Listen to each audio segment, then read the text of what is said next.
Recording studio Saharsa. सपना मिटैले सारा देखबो ने अब कहियो दुबारा क्या के अन्हार के न जाइबे गे हमरा अखिया के तारा।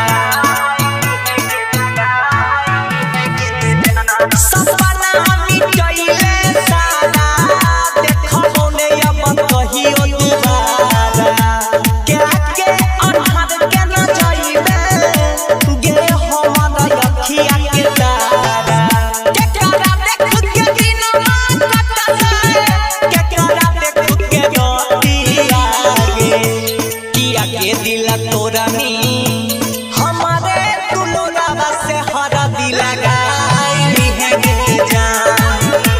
किया के दिल तोरा नी हमारे दुलोरा से हरा दिल गाई है गे जान।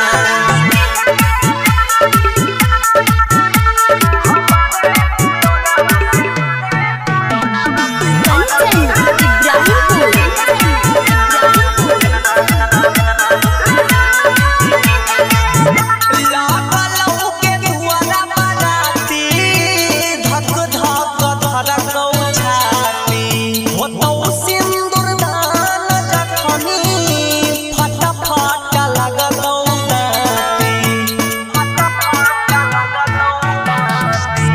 लागलौ के दुआरा बाराती धक धक धड़कौ छाती होतौ सिंदूर दान जखनी फट फट लागलौ दाती।